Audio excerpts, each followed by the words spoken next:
gives rise to actions, karma.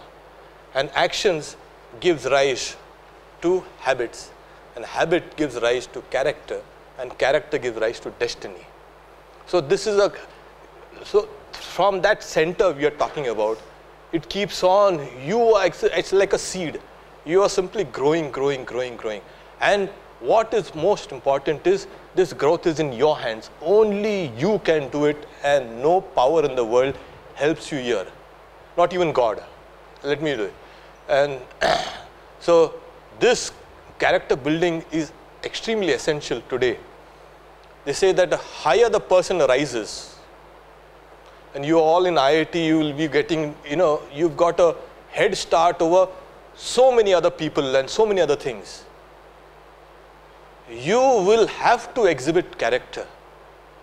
And you see what happens is, in the old days, there was a saying that if I'm not against any caste or anything, but then if a Brahmin, if he commits any kind of wrongdoing, he has to be punished 5 times more than what a person who does not know at all. Because he knows and he has committed, so his punishment is greater. He has to be punished greatly. So as you keep on rising, as we all keep on rising, this is the test, that tremendous sense of integrity. You will need it, and this is actually what will push you through success. And the moment you have that integrity, you will have the world coming to you. So there are 2 processes.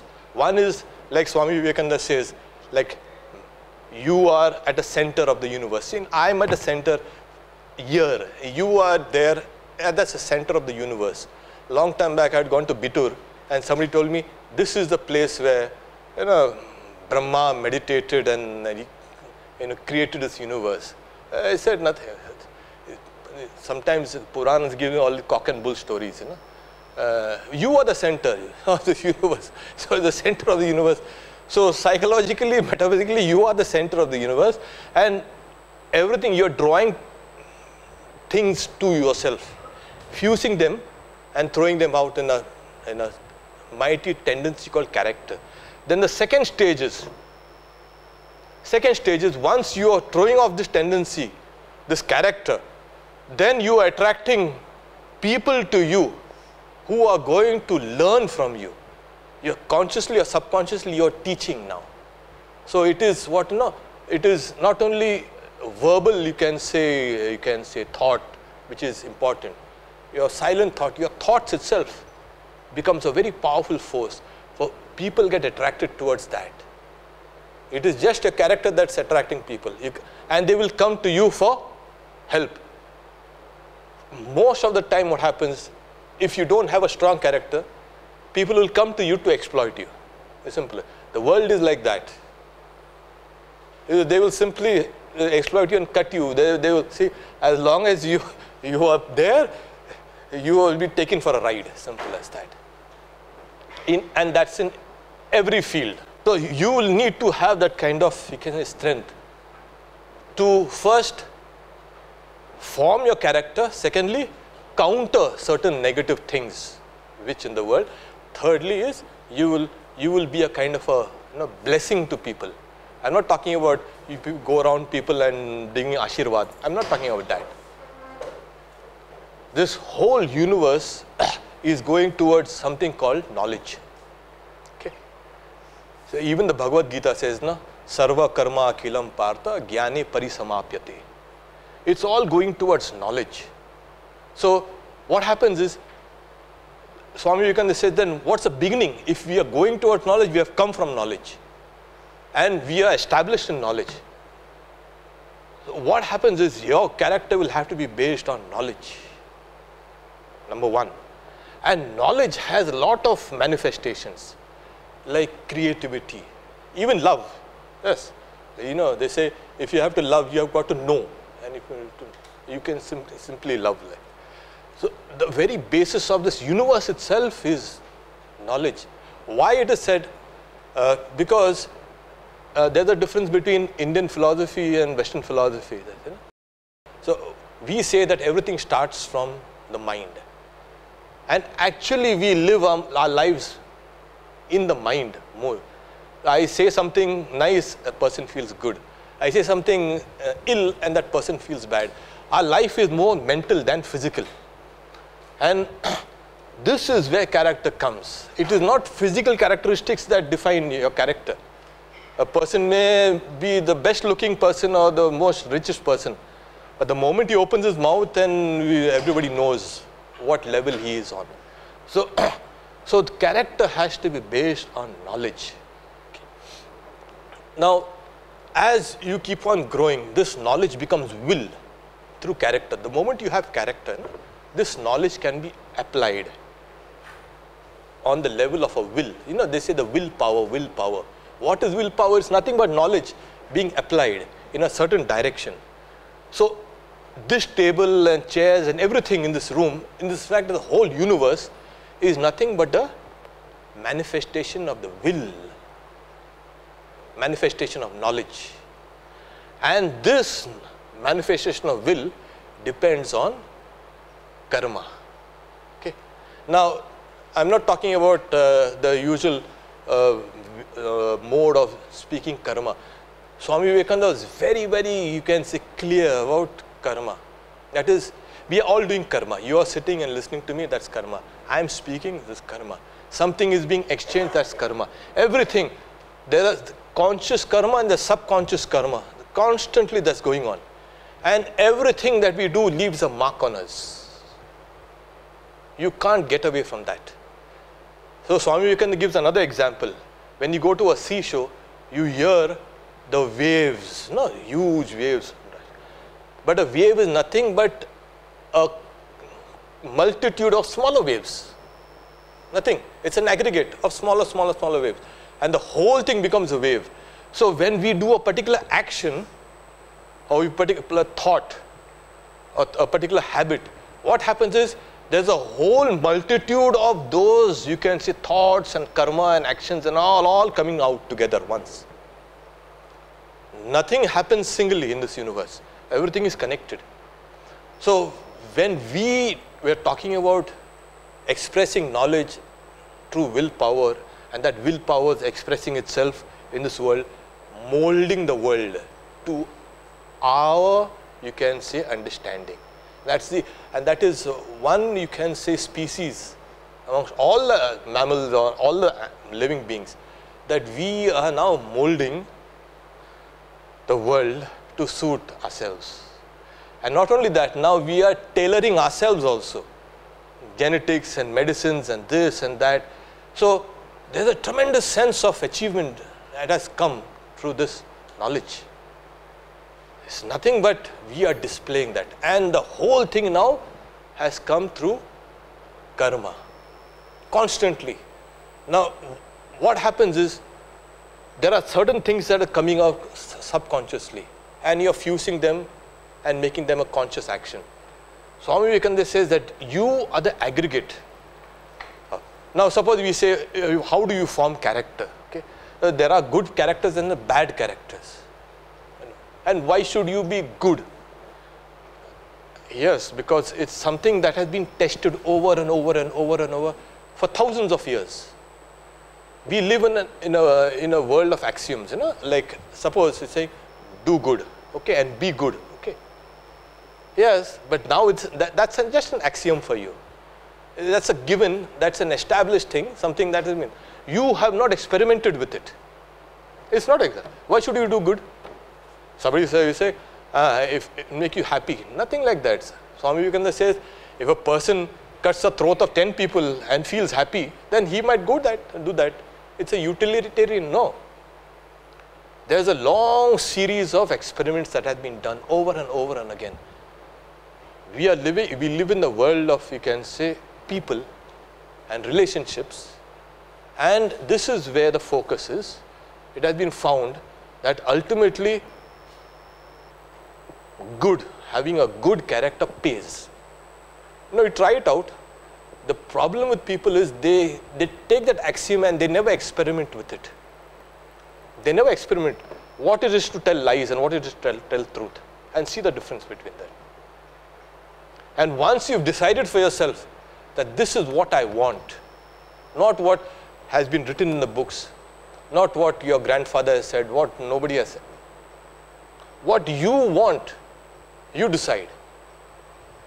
And ultimately, because Swami Vivekananda says that you are the creator of your own destiny. This is where character comes inside. Once you have decided this is what, why? There's a tremendous sense of integrity. Why should we speak the truth? Everybody, no, you can't say everybody tells lies. Yes, but everybody tells lies. But there are millions and millions of people who come and go. But those few who really make a mark on this world, the history of the world or the history of anything is the history of a few men and women. It's not the multitudes. Absolute, because whether you take history, whether you take anything, there is a few people with character that have actually raised the rest of the humanity. And you see this in every field, everywhere, wherever there's something called integrity. Why do you need to have integrity? Because today's world is fragmented. A little, you can say, criticism, a little failure simply destroys us. I need to go and have a kind of go for intoxicants. Why? I just want to forget certain aspects of my dealings or my personality. Why should I? I'm not comfortable with myself. If I am comfortable with myself, I won't need any kind of intoxicants to let me forget myself. Because I know myself, I'm happy with myself. And that kind of strength that comes to knowing yourself. I don't need any kind of things to make me forget. This is, the whole world is like this. That everywhere, somewhere we are not comfortable with ourselves. Deep down. There are certain aspects of our personality that makes one wince. Suppose I'm sitting quietly, maybe I'm traveling, and a thought comes and makes me wince, or makes me grimace, or makes me uncomfortable. That is one aspect of my psychological life which I have not been able to compromise or not been able to conquer.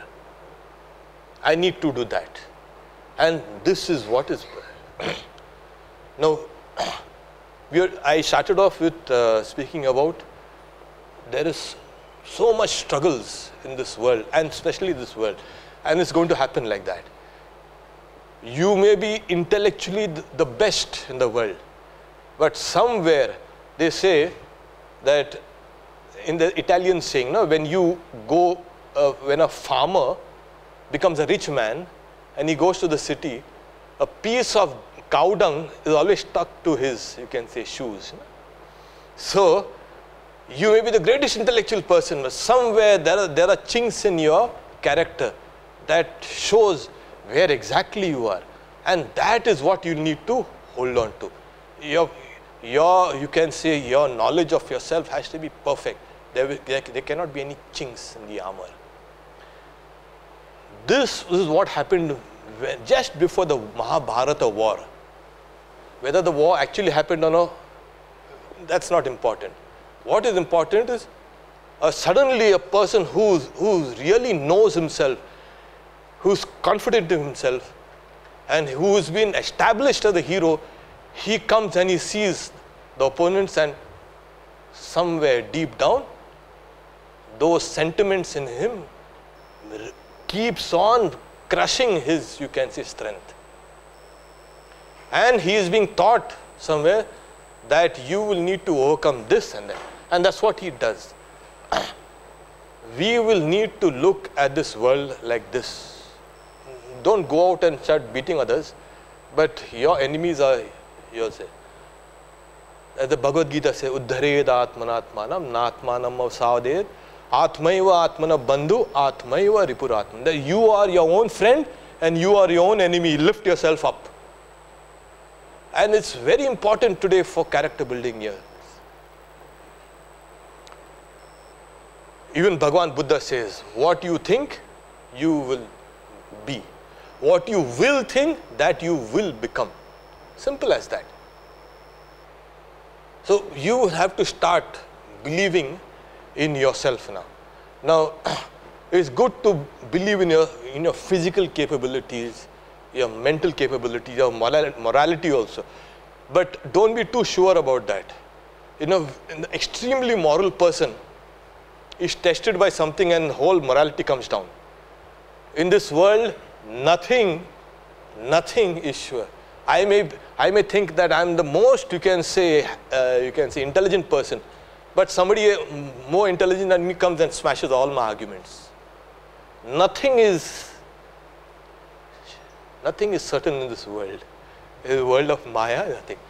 One thing you can be certain of is there is at the core of yourself is called the divinity. You call it whatever you like, whether you call it a self or whether you call it the core of your personality, a core of your character, whatever, that there is something that is imperishable.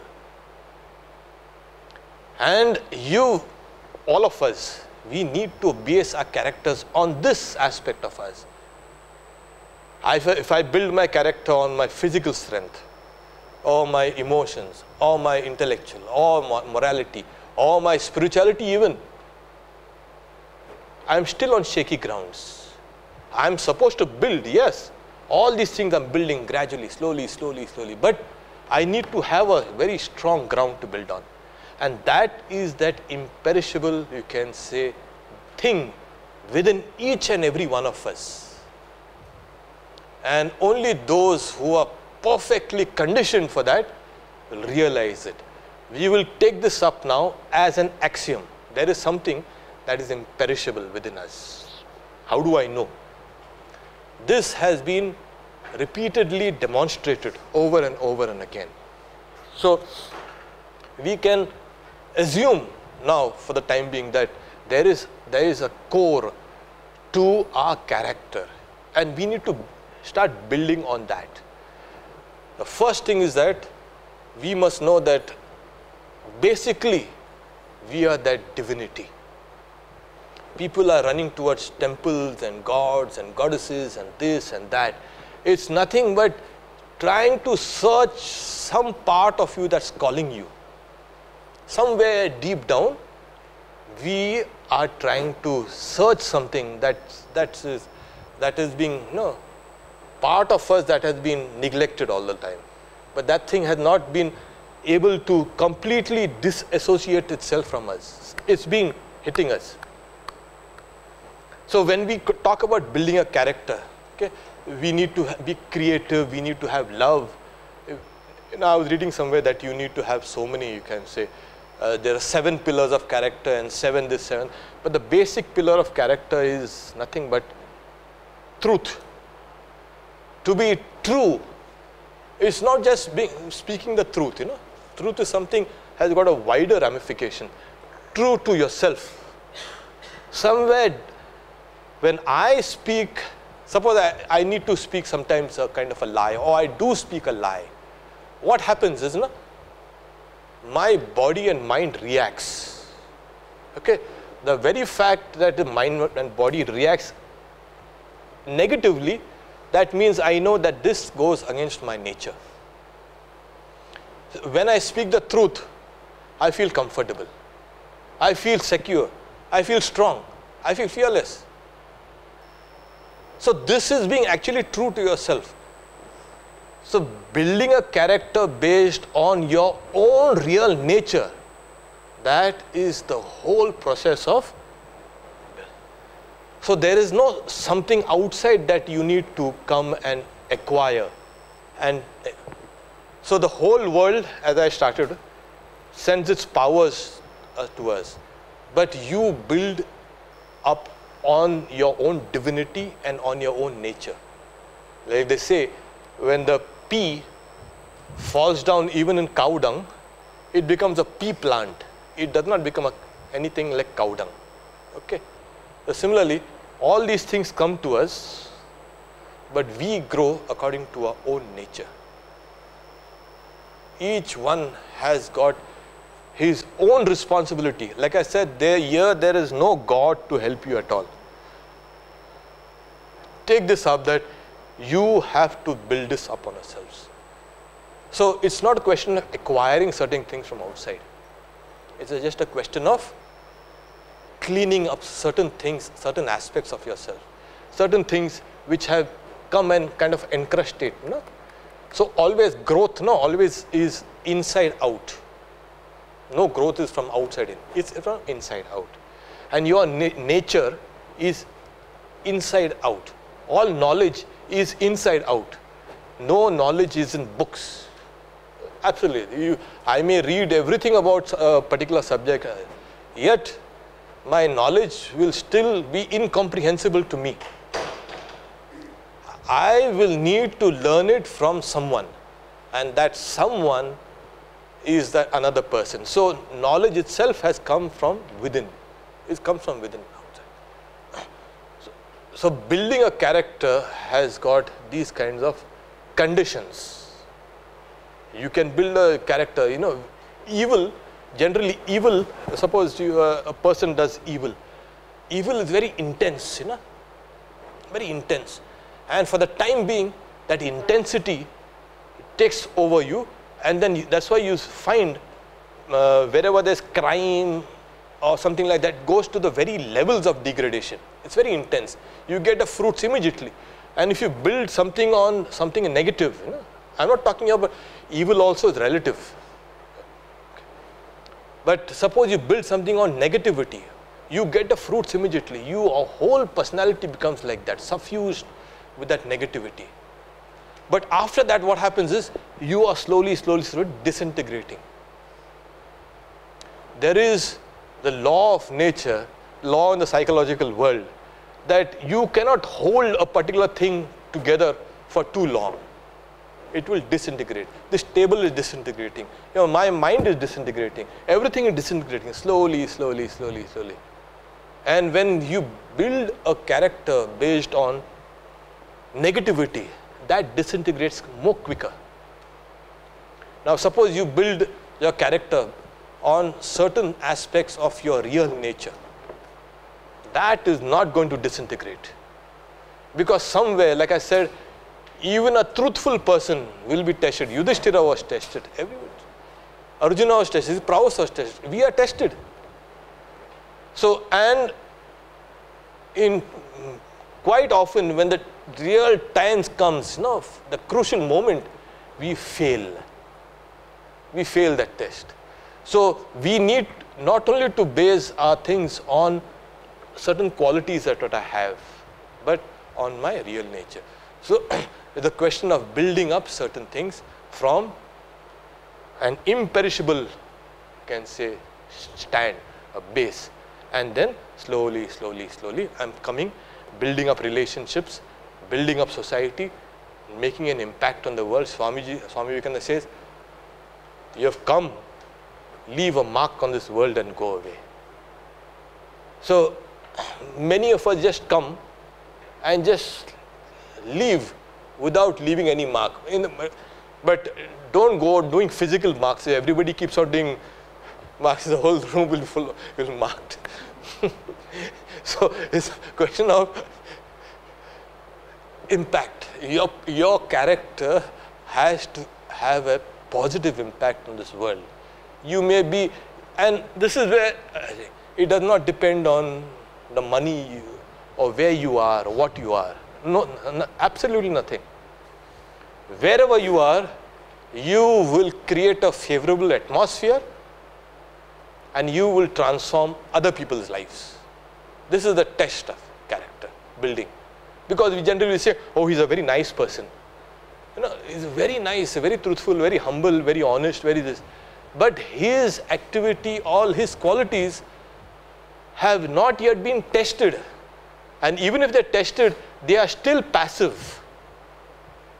All these qualities that you have, your characteristics, have to become dynamic. It has to have a positive impact on the world.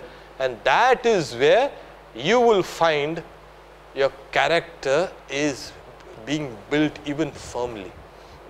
what happens? As you keep on building your character on these things, you will understand yourself more and more, and not only as you understand more and more, you will start building other people's character. And that is exactly what is the test of your own character.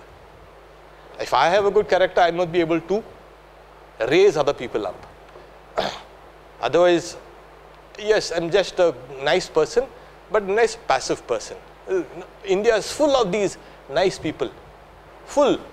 And yet you find all the, you can say, the most horrendous things going on in this world. We are very religious. Yes, we can see what's the religion. The most horrendous crimes are there in this world. And what kind of religion is that? This kind of religion has not been based on character. And that is what Swami Vivekananda wanted. He's saying all these things, he can say, cry to all 330 crores of gods, and yet you will die game. I wept. And here Swami himself, the best thing is saying, to build your character is faith in yourself. That is what is it. If you have faith in yourself, your character is not going to be crushed by anything. Don't depend, don't expect any help from outside except from you. Have faith in yourself. And he gives the example of Nachiketa. You know? Nachiketa goes and he understands the, you can say, secret of death. What is death? And that is what one of the mysteries, what is death? He goes and gets that. And how it all started, he started with faith in himself. That is what. Everything, even the position of the gods becomes very small for you. So the test, another test of character building is the greatest things, you know, as you keep on growing, the greatest things, whatever people want to achieve, becomes very small for you, very insignificant for you. Money, wealth, name, fame, you had started off with this. Oh, that's okay. These are, you know, can ad hoc goals. But as you keep on building a character, money, name, fame, all these things become very insignificant for you. So your character, your personality has become great. These things become small. There was a time when these things were big. Success and all these things were big and you were small. And now that whole thing has been reversed. You are too big. Even 1,000 failures come to you. You are never toppled. Nothing happens. There is no power in this world that can bring you down. This is how you keep on slowly. Another trait of character building is creativity, love. You know, love, it has become so cheap nowadays. Infatuation and all these things are recognized as love. These things, love is, you know, it's a part of your personality that reaches out to people. And somewhere we don't want to reach out. You are trying to pull it back. And as you pull it back, what happens is that thing, if it does not get expression, becomes stale and becomes rancid. And it harms us. So this whole world is running after this thing called love. You know, it's very strange. You see it in literature, you'd see in cinemas and movies, everywhere, one topic. Either that fellow has missed the bus, or that fellow has fallen in love, and as if that's something which is great that has to be acquired. You see the you know, silliness of the whole thing. That thing which is basically your own nature, basically the nature of everyone, has become dirtied. Because we have not appreciated, we have not understood what exactly that thing called love is.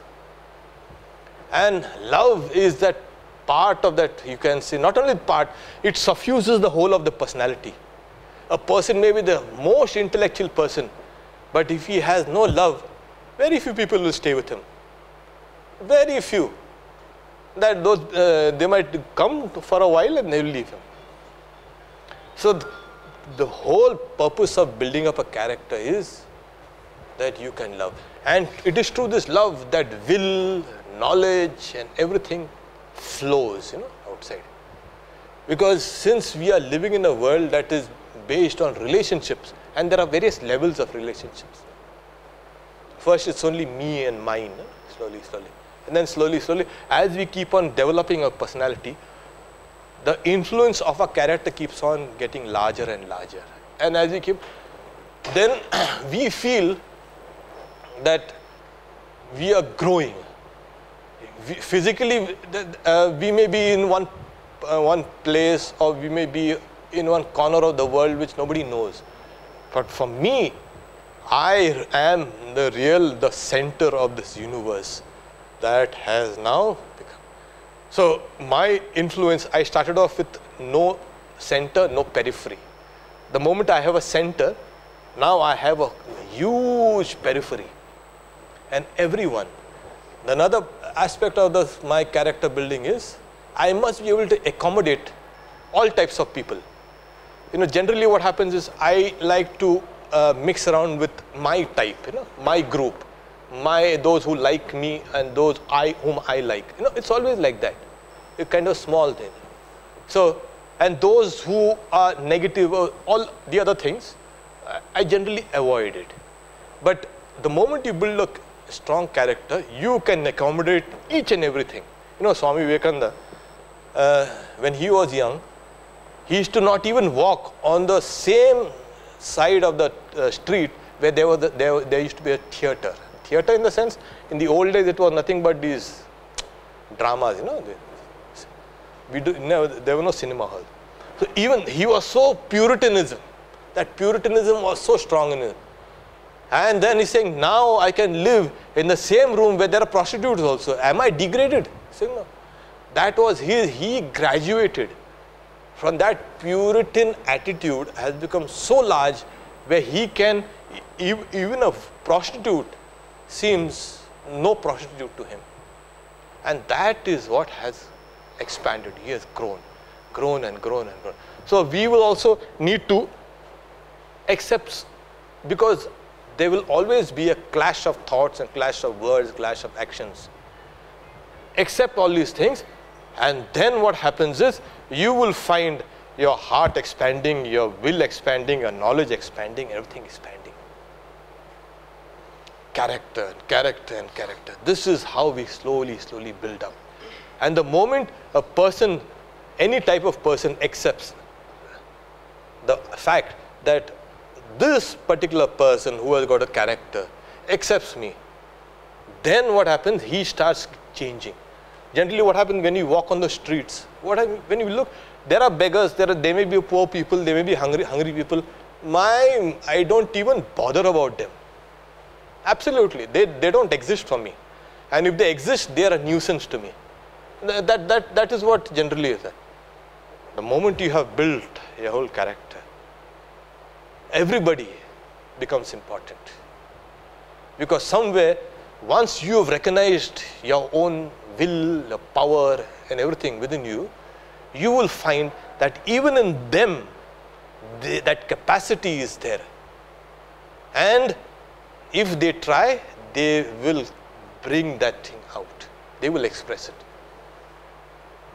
Wherever there is life, everything becomes important. And then what happens is, your time becomes important. Not only important, it becomes so precious. There was a great Swami, Swami Ranganathanji, he became the president. So towards the end, he was around 90 to 93. He used to give lectures. And then what happens was, he's saying, publish this book. And after 2 days, he used to ask, has a book been published? Saying, no, it takes about 2 months. What are you doing? We understood that as he was growing older, time was becoming more important. Time becomes important to you. The person who builds a character, for him, the most precious thing is time.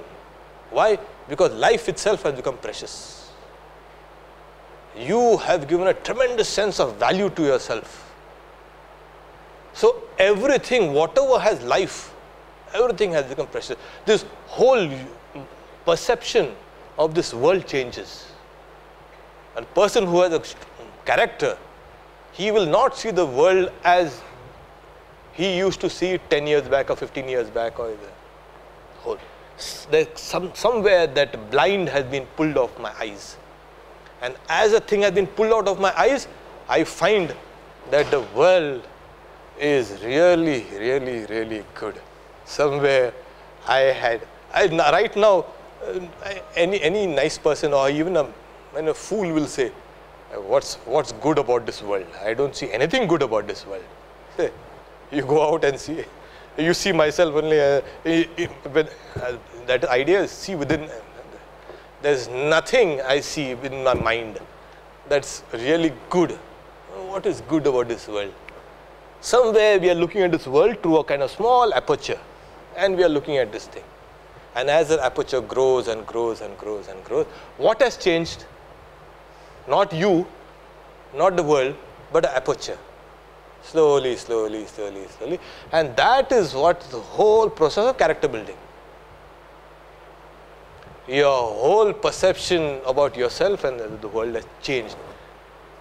Then that kind of person is really meant to enjoy this world. Say, what do you know about this world? The world is meant for enjoyment. You don't know what's enjoyment. Physically also we get tired.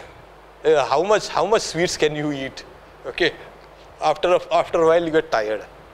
We don't have that kind of stamina to even enjoy this world. But the moment you have a character, you will really enjoy this world. And not on the gross way. So you have this idea that this person is always full of happiness, bliss inside.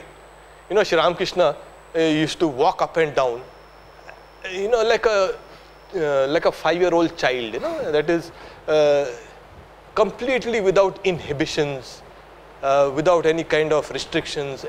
He's walking up and down, bliss inside him, and it's showing out in his face. So what happens is, when you build that character, you will find that happiness within you, and that happiness is being transferred outside, transmitted outside. Otherwise, the greatest achiever is sometimes the saddest person. Why? Why should it be like that? A person who's a billionaire, what's there? He has not got happiness to that billions. He's given up his youth, he's given up everything. The person who may not have anything, success or anything, but if he's happy, that's what the whole thing is. So we must be able to have that character that will be the same whether in pleasure or pain, in happiness or misery, full of bliss, happiness. Why? Because I know myself. I know how much powers I know the limit of my knowledge and love and happiness. I know it's unlimited. And this is where you start actually now growing. Your real growth as a person starts then.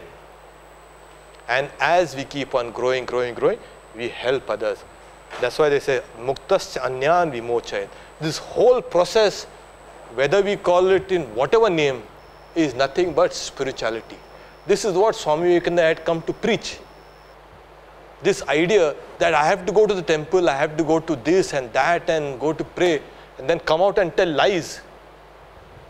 The whole thing is a kind of dichotomy. The whole thing was, we had compartmentalized our life, this side and that side. And we find that we had compartmentalized certain aspects of our life, and we had become compartment. And what happens is,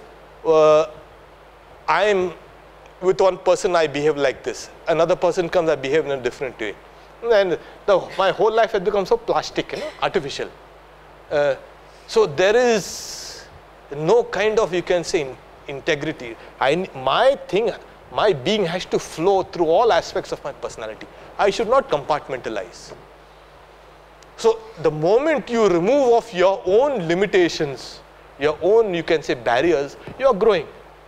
And you find that you are the one who was stopping yourself. There was no one stopping you. No one in this world. And then I keep on growing and growing and growing and growing. And finally I reach something which is the goal. Whether you call it, what's the goal of humankind? And you say, what's the goal of humankind? Make money. Yeah, make money.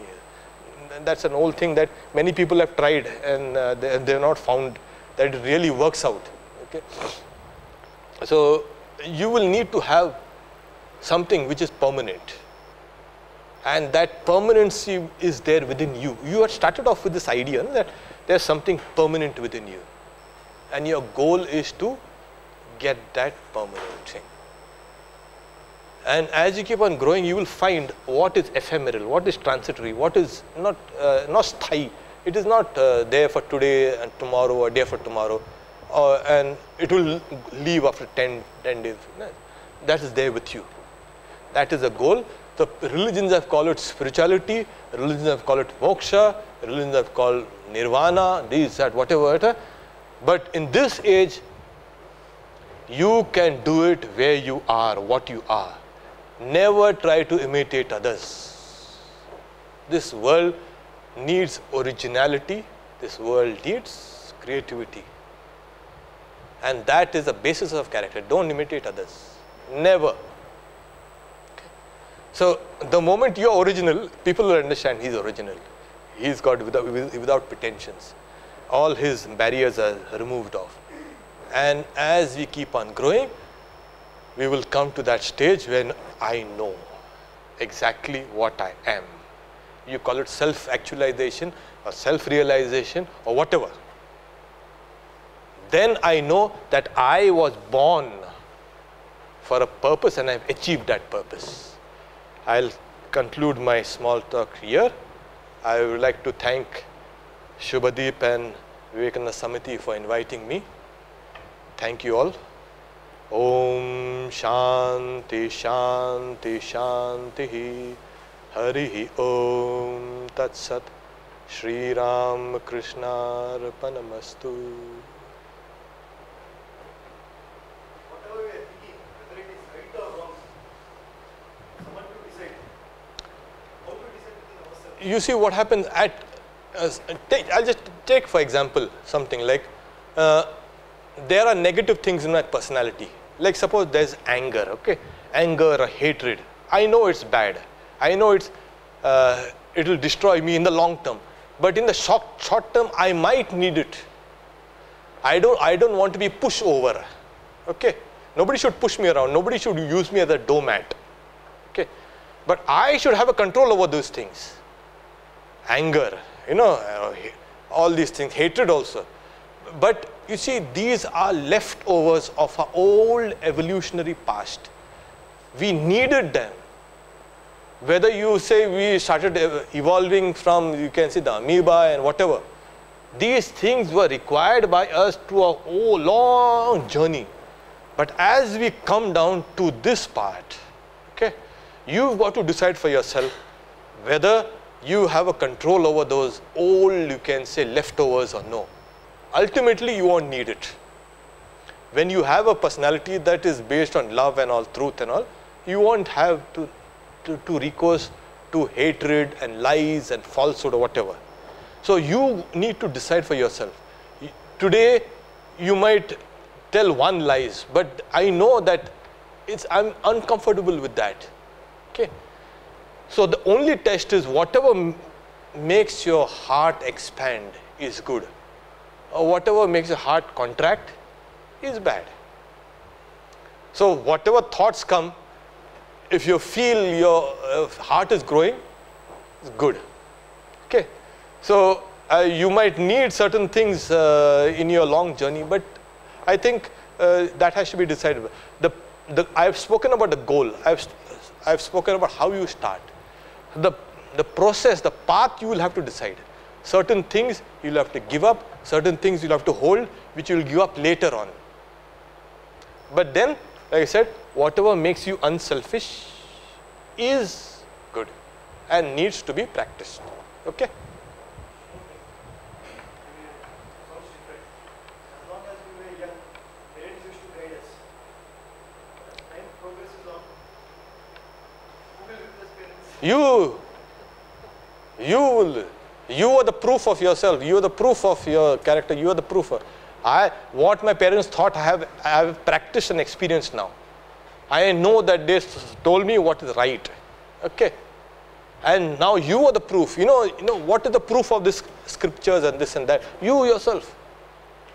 No one else but you. So who will teach me? Why should you be always being held up? Slowly, the sadhus will tell me and this. No. You got to tell yourself, teach yourself. That is what. So, like your parents now brought you up when you were young. Slowly. And when you are grown up, they don't expect you to still hold their hands. They will remove their hand. You should walk on your own. That whole thing is standing up on your own feet. So you are the proof. Okay. There are so many kinds of meditation we have known, but for the initiator, which kind of meditation is the best, or reading some religious books or Google meditation? No, reading and this and that is no meditation at all.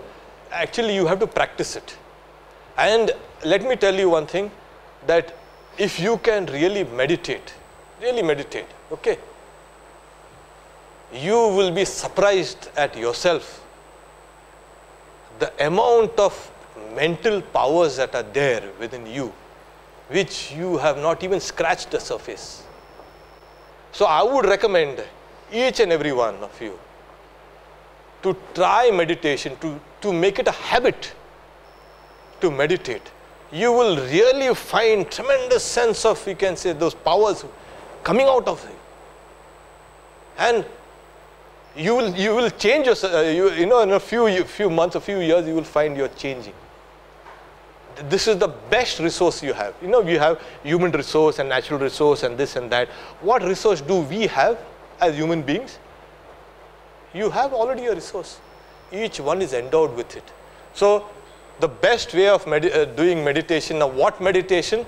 It depends on your personality type, you see. There is something called Vipassana.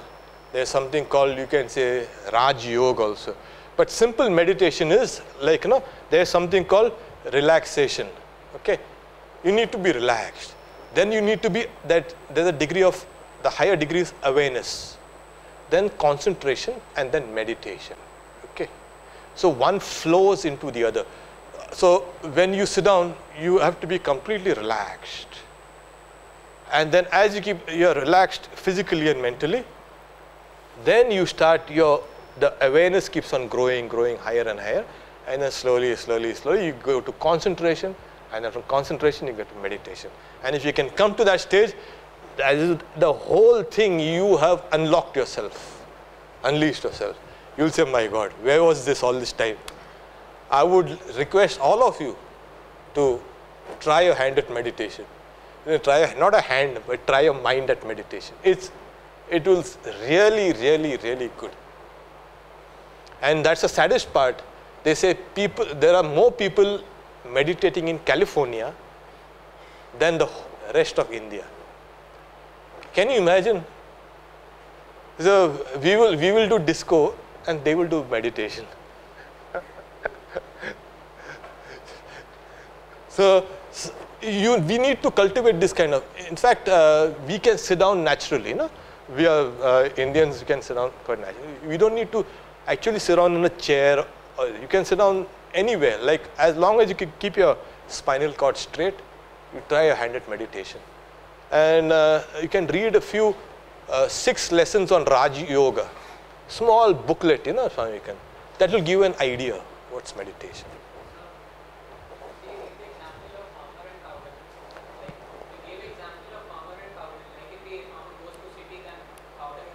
Yeah, yes. So he should be perfect in hiding those No, don't be perfect in hiding. So he should be perfect in what to do or not. Yes, never hide anything. Okay, so you are a farmer. So what is it? I'm a farmer. I was a farmer. What is there about it? Don't you think longing for perfection is the source of anarchy? Yeah, the perfection is saying the perfection will not be as a farmer. You see, the perfection will be within you, that your love, you can say personality will become infinite. perfection is not in material things. There is a time when you will, suppose this is a table that's perfect to me, but somebody else comes, an engineer comes and this is not perfect. He will change it. He will try to make it more and more and more perfect. There is no limit to external perfection. So at one point of time, we will be satisfied, okay, this we can call a perfect table. Okay, but we know that there is always something left over. Nothing is. So finally you will get inside with you and you will find that perfection already within. That's what I was trying to say, that perfection is already within you and that you are discovering yourself. So it is not a question of hiding anything. So perfection is always internal. The external perfection will take you on a wild goose chase. Okay. So that, but remember, this ideal of perfection will push you. That's why Swami Vivekananda says, no? When he translates sa vidya ya vimuktaye, that is knowledge which frees you. So knowledge should not bind you, knowledge should not make you hide certain things. So, religion is the manifestation of the perfection already in man. So forget about religion in the sense of limited way. Whatever work you do, whatever thoughts you think, will lead you towards that perfection within you. So, and I had spoken about, don't try to hide anything because you must be comfortable with yourself. I must be able to see myself like I see myself in a mirror. Okay, I'm comfortable with myself. That is what. I have no, you can say, dark shadows. I have no, skeletons in the closet. And when I'm that, transparency and all these things, that's what they say, no? Truth and transparency and all these things.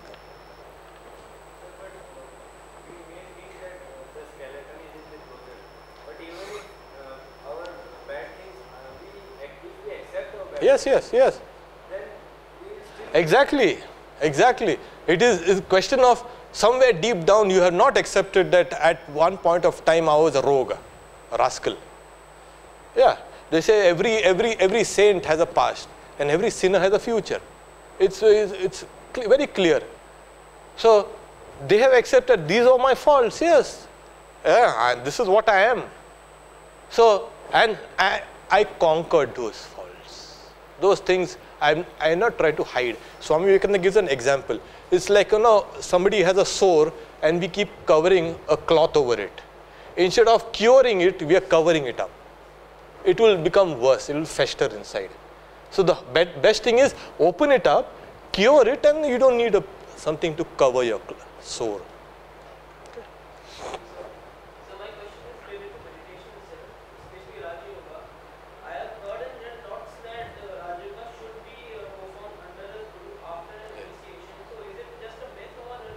No, it is because the path is swift, and as the path is very swift, there is always a chance of, you can say, being sidetracked. That's what. So, but we won't go into the technicalities of Rajyoga. We'll take the basics of Rajyoga, and you can learn that, how to sit down, how to meditate, but.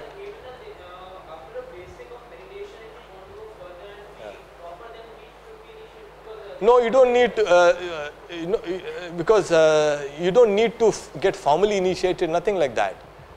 So it needs only your own inner eye, own eye of intuition opening up. This is good, this is bad, this is about meditation. And you will find that answers coming out from within you. You don't need, because the whole thing is experimentation. You don't need, only in the final stages you might need an experienced person, but later on, but that time you're not going to be a Raj Yogi and all that. We need to just unlock certain powers within us. Vivekananda Samiti, IIT Kanpur, I would like to thank Swamiji for enlightening us in the path of strong character building. Thank you so much. Thank you.